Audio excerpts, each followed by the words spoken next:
Now, your Alaska Link weather for Fairbanks and the interior.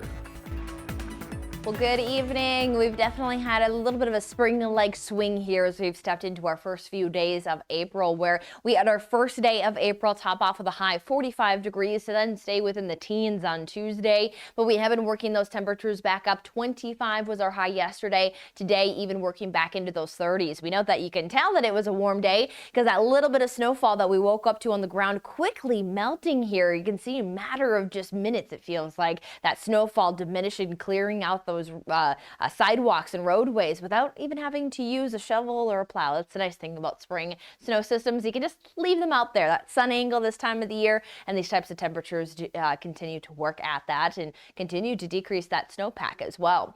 Now we are still talking about at least a few more of those light snow showers here, especially overnight hours. That allows for that little bit of that dusting to accumulate. Again, though, into our Friday afternoon, that should melt down pretty quickly. Only expecting maybe a dusting for some of our interior areas here through the local Fairbanks area, maybe up to 1/10 of an inch. Where snowfall will stay a little bit more consistent is going to be towards areas there of the Alaska Range throughout Friday, even looking at areas like Delta Junction, Healy, Cross, potentially still bringing in an additional 2 to 3 inches of some snowfall, some higher elevations bumping up those numbers as well. But generally, much of our local region here is trending on the drier side.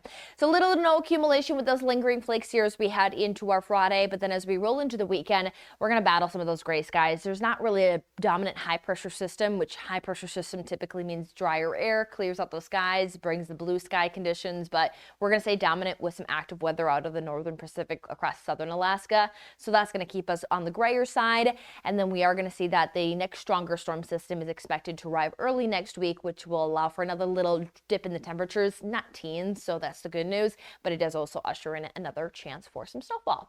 So here for our Friday, we'll just keep a mention of those scattered snow showers. Pretty light winds, no big concern there. Temperatures just around about 36 degrees. We note that we have 14 hours and 9 minutes of daylight. 6:48 is our sunrise, and nearly 9 o'clock is our sunset. Those days really continue to expand here. Again, working at melting down some of that snowfall. Much of the interior here looking at seasonable temperatures for our Friday as well as into our weekend. We'll note that with some of those gray skies and quiet weather conditions, even at overcast skies, that sun angle is able to break through and allow for some warming at the surface. So although we note gray conditions, note that it is going to allow for at least some slight warming. Even through that Sunday forecast, we're back up into those 40s. We will note that that system moves on through, our next system moves on through Monday through about Wednesday. Will allow for a little dip in those temperatures there down into those lower 30s, but not as cold as that last round. We'll keep an eye on accumulation, expected to look though on the minimal side, and then we do have some drier weather to hold on for the end of the work week.